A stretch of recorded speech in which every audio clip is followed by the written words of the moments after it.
Достар, менің қазақша каналыма тіркелуді ұмытпаңыздар.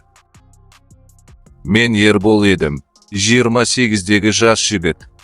Алматының шетіндегі жаңа үйде Айгүл екеуміз 4 жылдан бері тұрамыз. Көршілер бақытты жұп дейді. Ал шындығында біздің үйде күлкі аз, сөз одан да аз.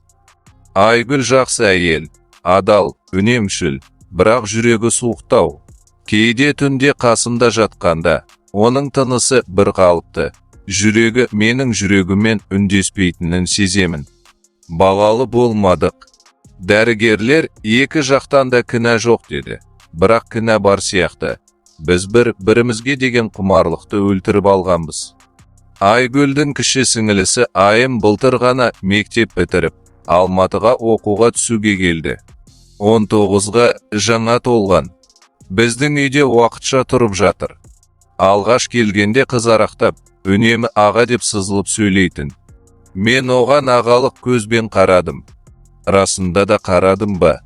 Әлде жүрегімнің тереңінде басқа бір нәрсе бүлк еткен бе, білмеймін. Бір жексенбі күні кешке қарай Айгүл ауылға анасын көруге кетті.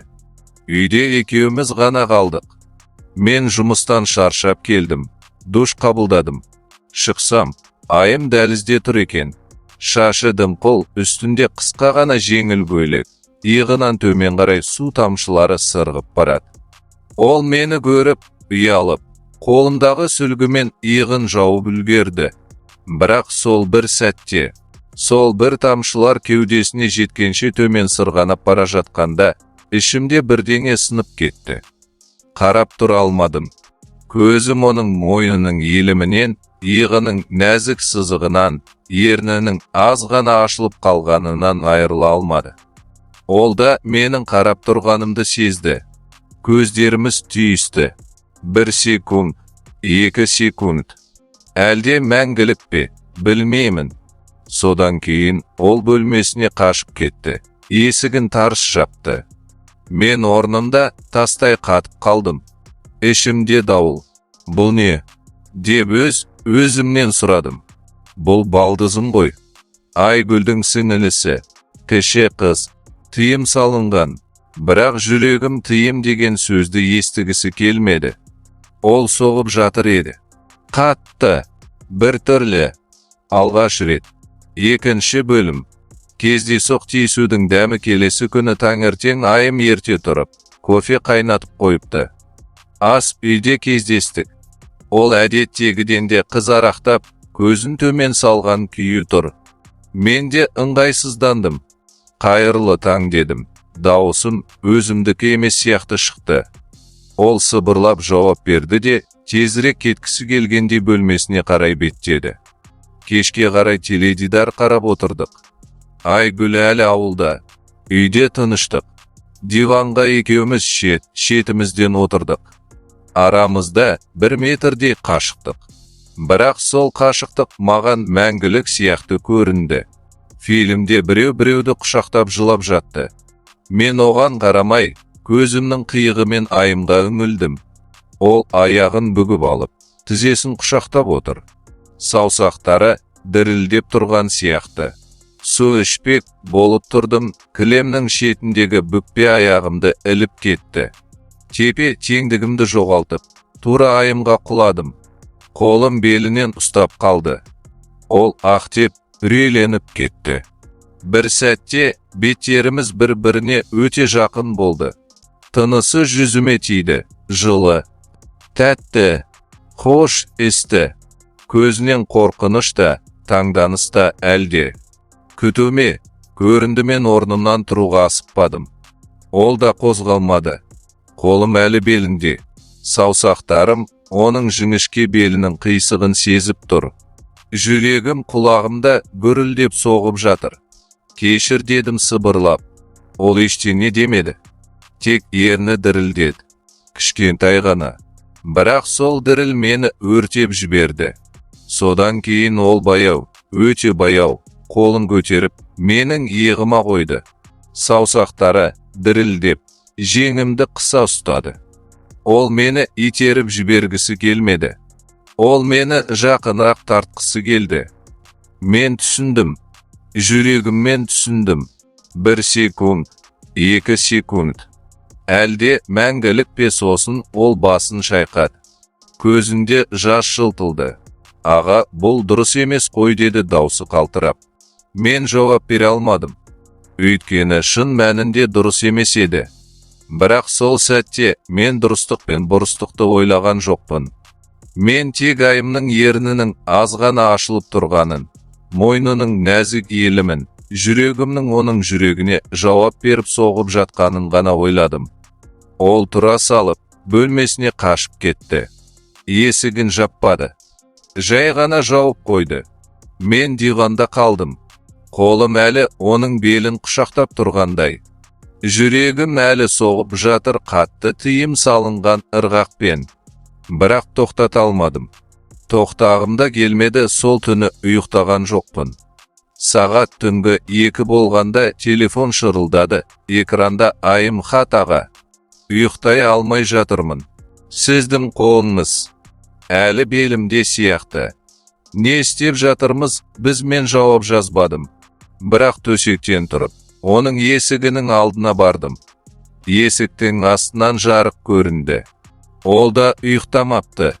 Мен есікті ашпадым. Тек сырттан сыбырладым. Мен де ұйықтай алмай жатырмын. Ішінен есіктің сабы қозғалғандай болды, бірақ ашылмады. Екеуміз де шегінбедік. Әлі шегінбедік. Бұл махаббаттың басы еді. Немесе күнәнің. Әзірге айыра алмадық. Түн. Сағат түнгі 2 үйде өлі тыныштық. Тек тоңазытқыштың гүрілі мен жүрегімнің соғуы ғана естіледі. Телефон экрандағы бір хат жанымды өртеп жіберді. Жезде ұйықтай алмай жатырмын. Сіздің қолыңыз әлі белімде, жүрегім өте қатты соғып жатыр. Мен қорқып тұрмын, бірақ тоқтағым келмейді. Мен 10 минут бойы саусақтарымды пернетақта үстінде ұстадым да ештеңе жаза алмадым. Өшіріп, қайта жаздым. Тағы өшірдім. Сосын тек қысқа ғана жібердім. Мен де ұйықтай алмай жатырмын. Айым, сенің есің әлі мұрнымда. Хат жіберген бойда өкіндім, бірақ кеш еді. Жасыл құсбелгі пайда болды. Ол оқыды. 3 нүкте. Сосын, жезде есігім ашық, мен төсектен атып тұрдым. Аяғымның астындағы еден суық, бірақ денем оттай ыстық. Дәліз қараңғы. Оның бөлмесінің есігі шынымен де жарықтай ашық тұр. Мен есіктің алдында тоқтап, тынысымды тежеп тұрдым. Ішінен сыбыр естілді. Кіріңіз, қорықпаңыз. Мен кірдім. Ол төсегінде шынтағымен сүйеніп отыр екен. Түнгі шамның сарғылт жарығы бетіне түсіп, көз жасын алтындай жылтыратып тұр. Үстіндегі жұқа жейдесі иығынан сырғып түсіп, мойнының нәзік сызығы ашылып қалыпты. Ол қолын созды. Мен сол қолды ұстадым. Саусақтары мұздай, бірақ дірілдеп жанып тұр. Жезде, мен не істеп жатырмын деді. Ол даусы қалтырап. Білмеймін. Бірақ мен де дәл солай істеп жатырмын дедім мен. Ол басын төмен салды. Шашы бетін жауып қалды. Егер әпкем білсе, бәрімізді өлтіреді. Білмейді, ал Алаше. Мен үнсіз қалдым. Оның сұрағына жауап жоқ еді. Сосын ол баяу көтеріліп, тізерлеп отырды да менің кеудеме басын қойды. Мен сенің жүрегіңді тыңдағым келеді деді. Мен оны құшақтадым. Жүрегім құлағында гүрілдеп соғып жатты. Ол сол соғысты тыңдап, көзін жұмды. Ол менің атымды айтып соғып жатыр деп сыбырлады. Біз сол күйі ұзақ отырдық. Ешкім ешкімді сүймеді. Тек құшақтадық. Бірақ сол құшақта бүкіл тыйым бұзылды. Сол түні біз бір-бірімізге тиген жоқпыз, бірақ жанымызбен бірігіп кеттік. Таң атқанда ғана мен өз бөлмеме қайттым. Ол есікті жаппады. Мен де жаппадым. Екеуміз де білдік. Енді артқа жол жоқ. Ас үйдегі кездесу таңертеңгі сағат 7. Мен кофе құятын су қайнағанша ас үйде тұрмын. Есік сықыр етті. Айым кірді. Үстінде ұзын жейде, көзі сіңкі, бірақ жүзінде бір түрлі тыныштық бар. Ол маған қарамастан кофе құятын құмыраны алды да 2 кесе қойды. Қолымыз тиісіп кетті. Екеуміз де тоқтап қалдық. Саусақтарымыз бір-біріне оралып, қозғалмадық. Оның қолдары әлі мұздай, бірақ бұл жолы дірілдемейді. Ол батылдықпен менің саусақтарымды қыса ұстады. Жезде біз не істеп жатырмыз деді. Ол тағы да сол сұрақты. Махаббат дедім мен бірінші рет ашық айтып. Ол көзін жұмды. Бір тамшы жас кірпігінен сырғып, үстелге түсті. Бұл махаббат па? Әлде күні ме екеуі де?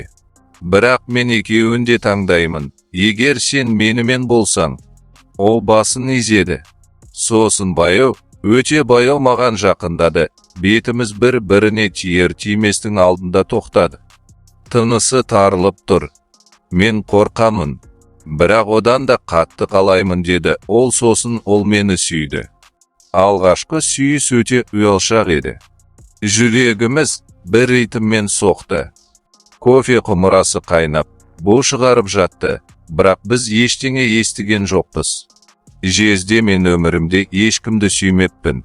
Сен біріншісің, соңғысы да бол деді. Мен оның шашынан иіскедім. Жаңа жуған, балғын иісі. Мен де сені бірінші рет шынымен сүйіп тұрмын, айым. Айгүлді емес. Сені ол жылап жіберді. Бірақ бұл қайғыдан емес еді, енді не істейміз деп сұрады ол. Енді ешқашан бөлек болмаймыз дедім мен. Сосын ол мені тағы сүйді. Бұл жолы қорықпай ұялмай. Еріндеріміз бір-біріне тиді. Дәмі балдай, бірақ тыйым салынған балдай. Ас үйдің терезесінен күн шығып келе жатты. Біздің күнәнің куәсі болып. Ол сүйісті үзіп, менің құлағыма сыбырлады. Жезде сенікімін толықтай. Қашан қаласаң, сол кезде мен оның көзінен шындықты көрдім. Ол дайын еді. Мен де дайын едім. Бірақ сол сәтте телефон шырылдады. Айгүл, кешке келемін деп жазыпты. Біз бірімізден ажырап, 2 бөлек әлемге қайттық. Бірақ жүрегіміз бірге қалды. Мәңгілік бірге. Айгүлдің кешке келемін деген хаты келгеннен кейін үйде ауыр үнсіздік орнады. Біз екеуміз ас үйде бірімізге қарап тұрдық та, ешкім ештеңе айтпады. Сосын айым кенет қолымнан ұстап, өз бөлмесіне қарай алып кетті. Есікті жапты. Ішкі құлыпты да салды.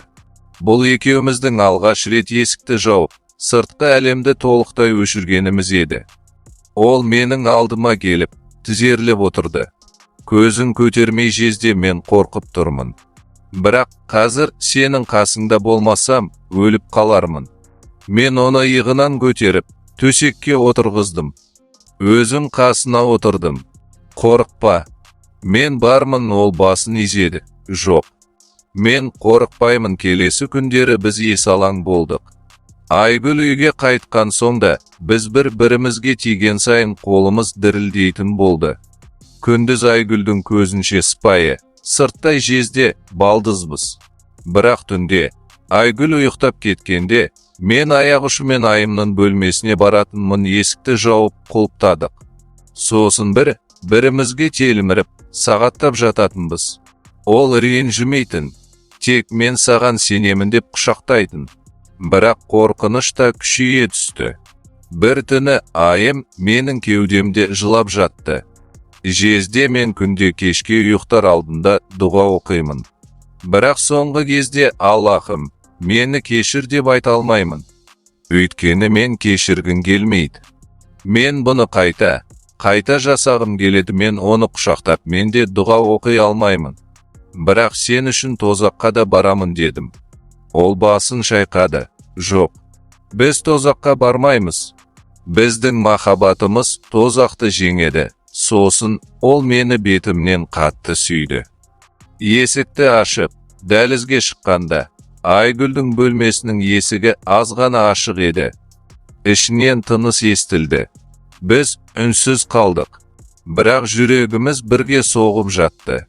Қорқынышпен, махаббатпен. Және енді шегінуге жол жоқ еді. Айгүл ауылға анасының ауырып қалғанына байланысты тағы бір аптаға кетті. Үйде екеуміз ғана қалдық. Тек екеуміздің ауыр тынысымыз ғана естілді. Ол менің кеудеме басын қойды. Көзінен жас ағып жатыр. Ауырды ма деп сұрадым. Иә, бірақ ең бақытты ауру еді. Енді мен толықтай сенікімін. Ешкім бізді енді айыра алмайды. Мен оның шашынан сүйдім. Төсектегі қанды дақты көрдім. Сен маған өміріңді бердің, ол күлді. Ал сен маған өмір бердің. Нағыз өмір жезде, енді мен сенің әйеліңмін. Расындағы әйеліңмін. Айгүл емес. Мен оны құшақтап, иә, жаным. Сен менің әйелімсің. Мәңгі. Содан кейінгі күндер тәтті күндер болды. Айгүл әлі ауылда. Біз үйді махаббат сарайына айналдырдық. Таңертең оянсақ, біріміздің құшағымызда. Ас үйде тамақ істегенде де қолымыз бір-бірімізден ажырамайды. Ол маған махаббатым деп қояды. Мен оған жаным, әйелім деймін. Кешке диванда теледидар көріп отырсақ, ол менің тіземе басын қойып жатады. Мен шашынан сипаймын. Кейде фильмді де көруді ұмытып, бір-бірімізге телміріп кетеміз. Бір күні кешке ол маған пісірген палауын беріп, күліп, менің күйеуім осыны жақсы көреді деді. Мен оны құшақтап, ал менің әйелім ең дәмді тамақ істейді әлемде дедім.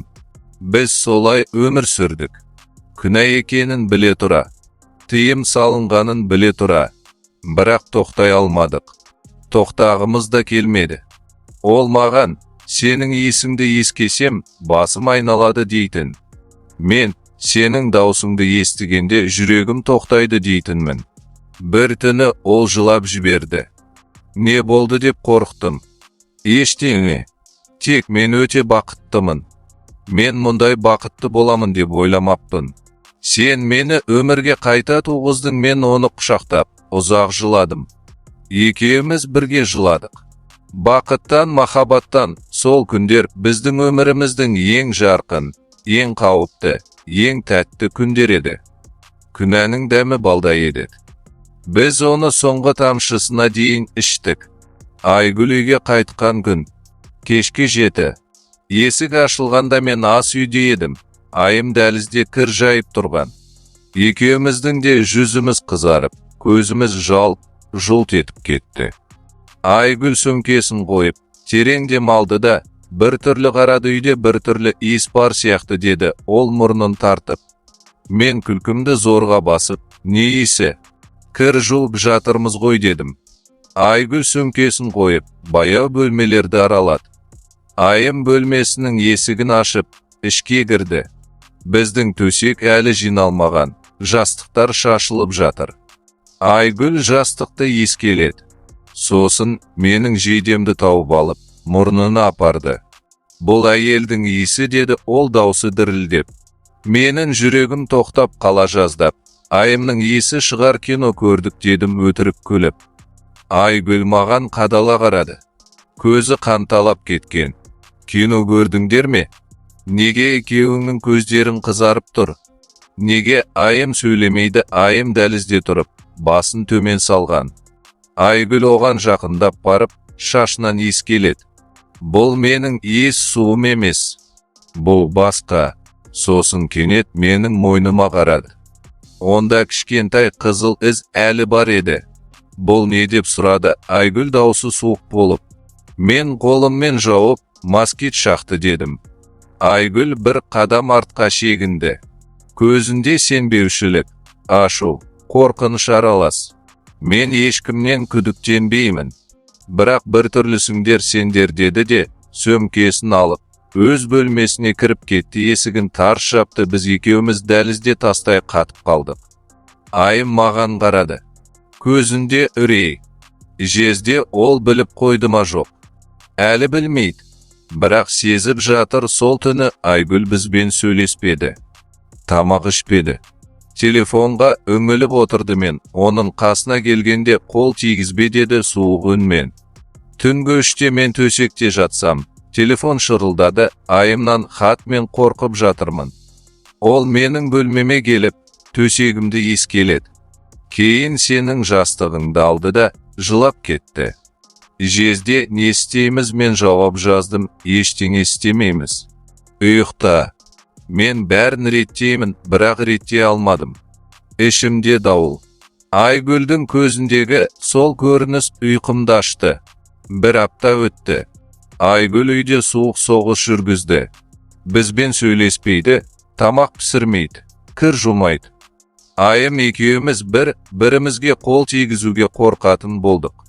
Тек түнде хат жазысамыз.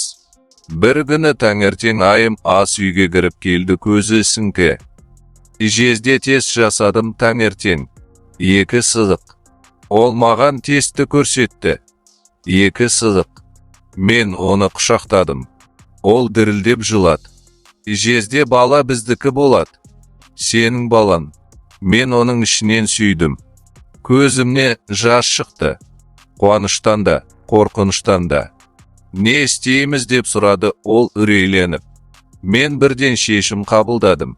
Әзірге ешкімге айтпаймыз. Ол басын шайқады. Жоқ, мен алғым келмейді. Бұл біздің махаббатымыздың жемісі айым. Егер біліп қойса, бәрі аяқталады. Айгүл, анаң, туыстары.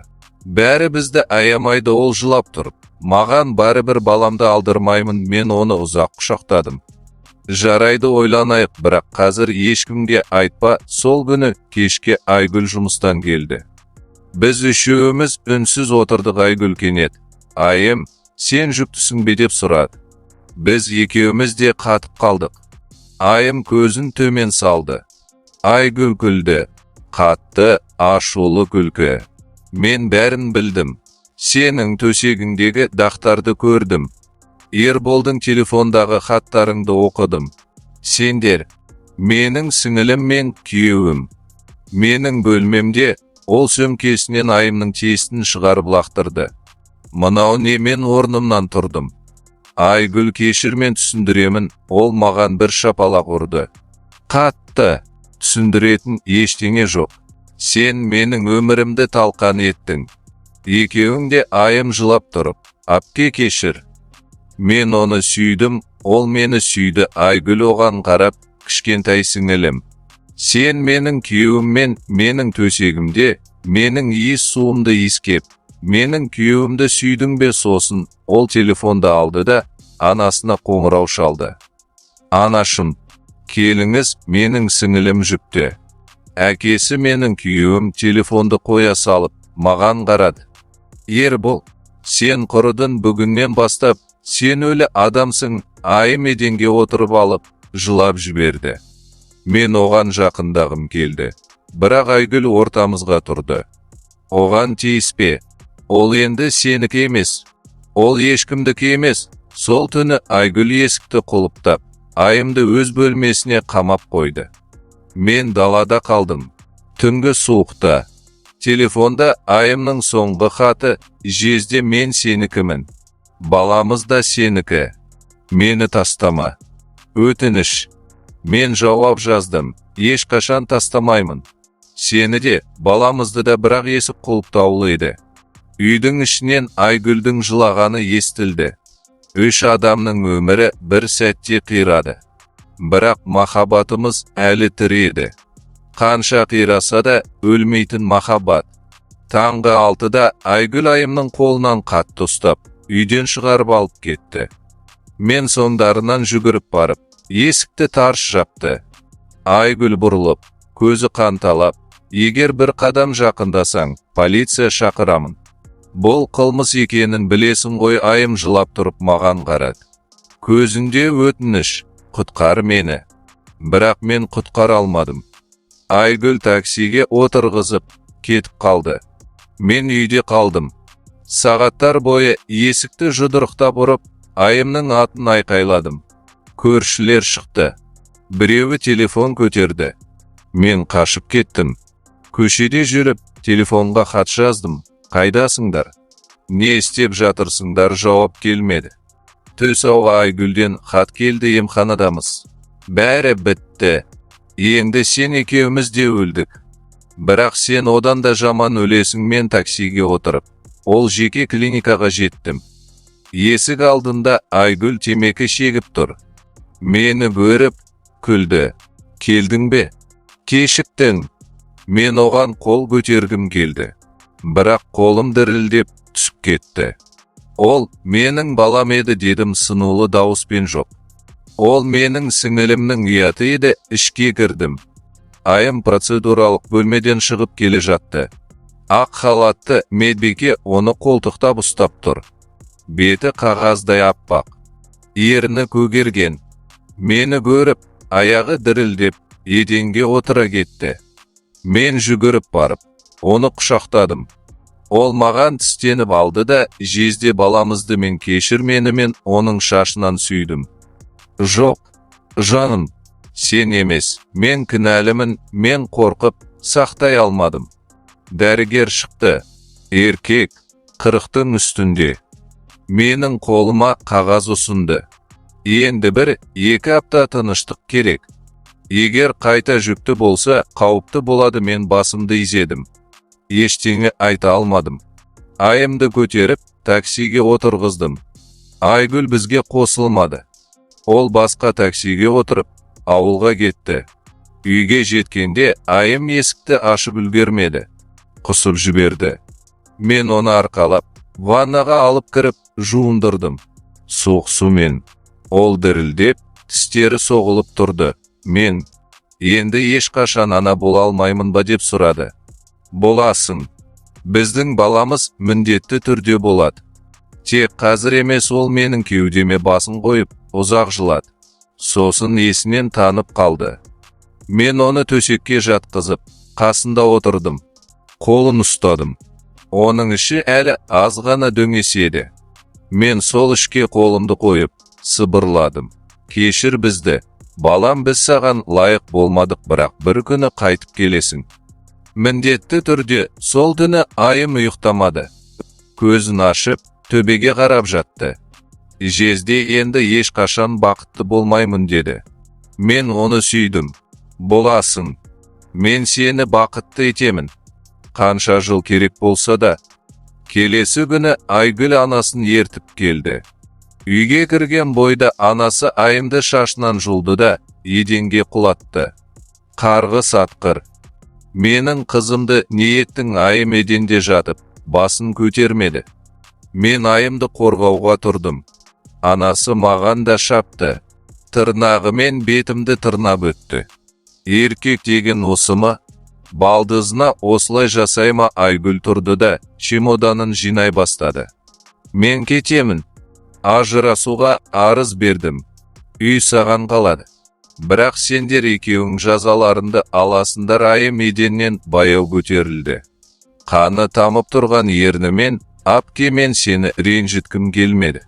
Бірақ мен Ерболды одан да қатты сүйем. Ол менің өмірім. Кешір алмасаң, кешірме, бірақ мен оны тастамаймын. Айгүл оған бір қарады.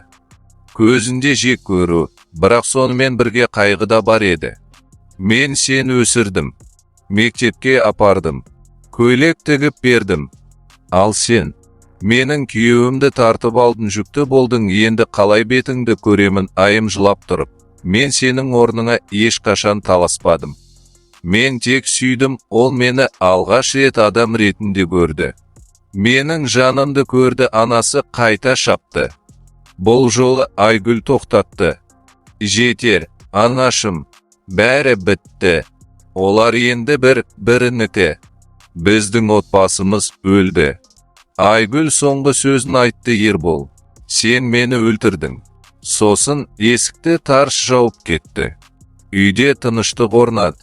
Айым еденде отырып, қан-жоса жылады. Мен оған жақындадым. Ол мені итеріп жіберді. Кет, сен менің баламды өлтірдің. Сен қорқақсың. Мен тізерлеп отырып, басымды еденге қойдым. Иә, мен қорқақпын. Мен саған лайық емеспін. Бірақ сенсіз өлемін. Ол ұзақ қарады. Сосын баяу қолын созды. Мен оның қолын ұстадым. Екеуміз еденде құшақтасып отырып, таң атқанша жыладық. Біздің махаббатымыз тірі еді. Бірақ қанға боялған еді. Біз екеуміз ғана қалдық. Және енді ешқашан бұрынғыдай болмайтынымызды білдік. Ол менің кеудеме басын қойып, енді біздің отбасымыз екеуміз ғана деді. Мен оның шашынан сүйдім. Және бір күні қайтып келетін баламыз Айым ауылға кетті. Анасы оны күштеп алып кетті. Соңғы рет есік алдында тұрып, маған қарады да, мен қайтып келемін. Қанша уақыт өтсе де, мен оған қолымды созғым келді. Бірақ ағалары арамызға тұрды. Машинаның есігі жабылды. Ол терезеден маған қол бұлғады. Көз жасын сүртті. Мен үйге қайттым. Бос үй, телефонда хат, хабар жоқ. 3 күн бойы ештеңе болған жоқ. 4-ші күні поштадан конверт келді. Қолмен жазылған. Ішінде бір ақ парақ. Менің жалғыз махаббатым Ербол. Мен ауылдамын. Мені бөлмеге қамап қойды, телефонды алды. Терезеге тор қойды. Анашым мені күніге ұрып, соғып, қарғыс атқыр деп айқайлайды. Ағаларым сені жібермейміз деп қорқытады. Бірақ мен қорықпаймын. Мен тек бір нәрседен қорқамын. Мені ешқашан көрмейм ба деп, мен саған баланы сыйлай алмадым. Бірақ мен саған өмірімді бердім. Жанымды бердім. Енді ештеңем қалмады.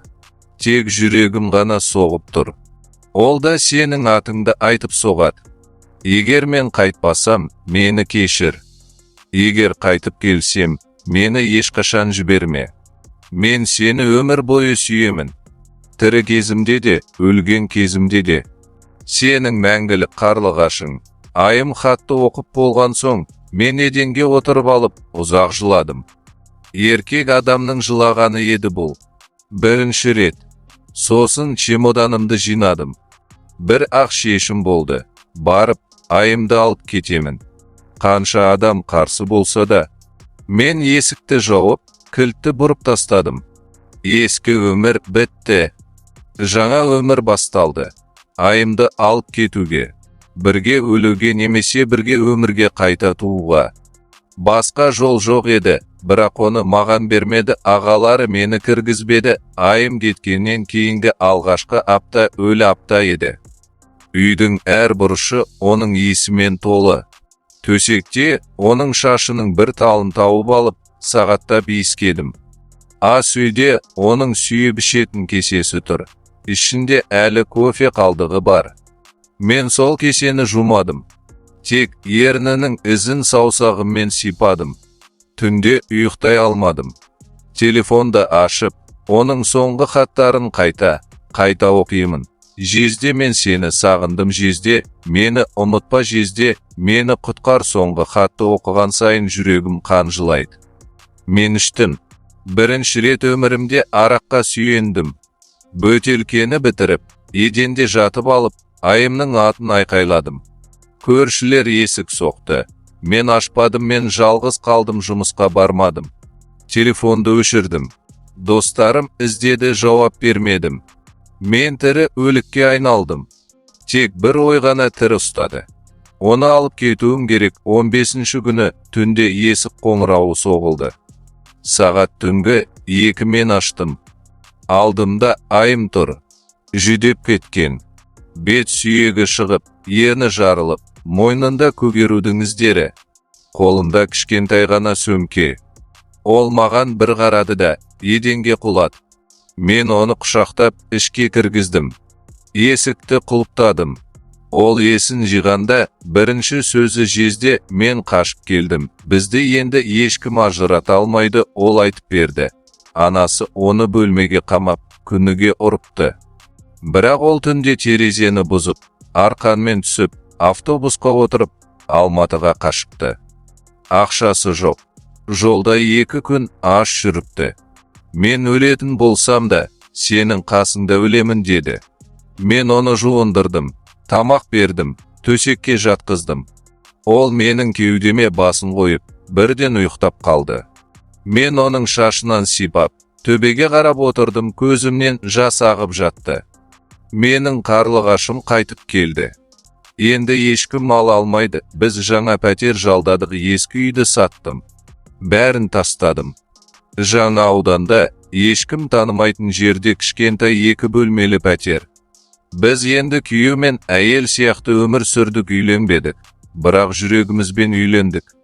Айым біртіндеп күлімдеп, сөйлеп, тамақ пісіріп, үй жинай бастады. Кешке екеуміз қол ұстасып серуендейміз. Ол маған басын қойып, жаным, енді бізде отбасы бар. Тек екеуміз ғана болса да, біз жаңа өмір бастадық. Күнәнің ізі әлі бар, бірақ махаббат күштірек еді. 3 айдан кейін айым таңертең құсып оянды. Мен тест сатып әкелдім. 2 сызық. Тағы да 2 қанық сызық. Бұл жолы біз жылаған жоқпыз. Күлдік. Қатты, бақыттан есіріп күлдік. Айым мені құшақтап, бұл жолы қыз болады. Мен сеземін. Ол біздің алғашқы баламыздың орнына келеді. Мен оның ішінен сүйдім. Ол ешкімнің орнына емес. Ол біздің жаңа бақытымыз. Біз дәрігерге бардық. ОЗ жасадық. Кішкентай жүрек соғып жатыр екен. Дәрігер, бәрі жақсы. Тек тыныштық керек. Біз үйге қайтып келе жатып, қол ұстасып, жыладық. Бақыттан. Кешке айым маған кешкі ас пісірді. Дастархан жайып, шам жақты. Күйеуім, қарашы, біздің отбасымыз көбейгелі жатыр деді.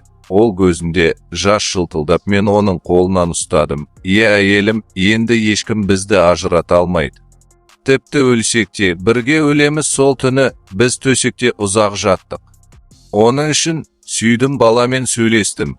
Айым күлді. Ол әкесінің даусын естіп жатыр, қатты қуанып жатыр. Біз ұйықтар алдында бірімізге ант бердік, енді ешқашан бөлек болмаймыз, ешқашан қорқытпаймыз, ешқашан тастамаймыз. Терезеден ай көрінді. Толық ай. Біздің махаббатымыз сияқты қанша қараңғылық болса да, жарқырап тұрды, енді ешкім сөндіре алмайтындай.